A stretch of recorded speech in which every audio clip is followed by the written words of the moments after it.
বন্ধুরা, বিভিন্ন পত্রপত্রিকার দ্বারা জানা যাচ্ছে তুফান কিন্তু আমেরিকাতেও ভয়ঙ্কর লেভেলের রেসপন্স পাচ্ছে। Hey guys, welcome to my channel. আমি মহারাজার। এখন আমরা কথা বলবো যে তুফানের জন্যে যে দুটো খবর শুনলাম, শুনে মাথাটা গেল ঘুরে।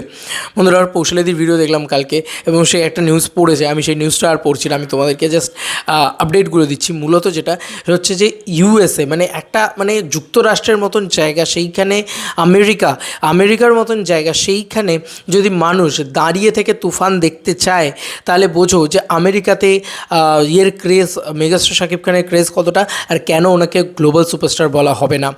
এবার তোমরাই আমাকে বলো যে কেন বলা হবে না। একটা মানুষ যে এই লেভেলের ক্রেজ দেখাচ্ছে গোটা বিশ্ব জুড়ে, ওনার ধারেবার দিয়ে এখন আর কারোর ক্রেজ নেই, এটা তো বোঝাই যাচ্ছে। He is the ultimate megastar, he is the ultimate global superstar.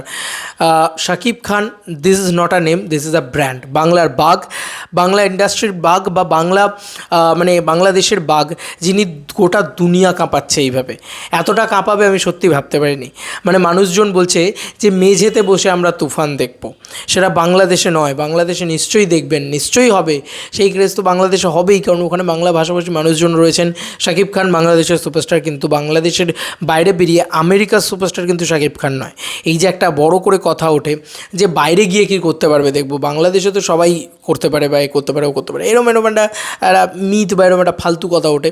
But এটা যে কতটা বেকার কথা, সেটা আজকে আমেরিকা যখন হাউসফুল দিচ্ছে, স্পেন যখন হাউসফুল দিচ্ছে, আজকে যখন লন্ডন হাউসফুল দিচ্ছে, আজকে যখন দুবাই হাউসফুল দিচ্ছে, কাতারে ভালো চলছে, ঠিক আছে, এই সমস্ত জায়গায় যখন চলছে, তখন তো আমরা বুঝতে পারছি আমেরিকাতে এরকম রেসপন্স। বন্ধুরা, আমেরিকার বড় বড় নিউজ পোর্টালেরই খবর করছে যে আমেরিকাতে টিকিট পাওয়া যাচ্ছে না, হাউসফুল সমস্ত জায়গায়, এবং মানুষজন মেঝেতে বসে দেখতে চাইছে, এবং সেখানে হল মালিকরা সেটা অ্যালাউ করছেন না। স্বাভাবিক, ওটা আমেরিকা, ওখানে এইসব ধরনের জিনিসপত্র কী করে অ্যালাউ করবে। বাট অডিয়েন্সের ক্রেজটা ভাবো, যে সেখানে অ্যালাউ করছে না, তারপরের শোতে তারা টিকিট কাটছে, বা 2-3 দিন ধরে টিকিট নেই।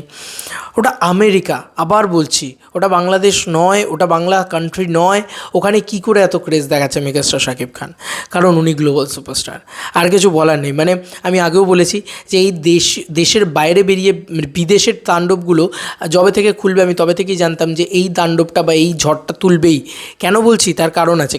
তার কারণ সবথেকে বড় তার রিজন হচ্ছে যে যদি রাজকুমার ছবিটা অত বিজনেস করতে পারে, তাহলে এটা রায়হান রাফি, বাংলাদেশের শ্রেষ্ঠ পরিচালক, এবং তার সঙ্গে সঙ্গে মেগাস্টার শাকিব খানকে কি প্রেজেন্ট করেছে, রাক্ষস, তো দেখতে যাবে না গোটা বিশ্ব। আমি আগেও বলেছি যে তুফানের টাইটেল ট্র্যাক দেখেই বলেছিলাম যে এটা বিশ্বব্যাপী একটা কাজ, এটা একটা বিশ্বমানের কাজ হয়েছে না, আর এটা প্যান ইন্ডিয়া লেভেলে নেই, না এটা বাংলা লেভেলে নেই, এটা এখন বিশ্বমানের হয়ে গেছে।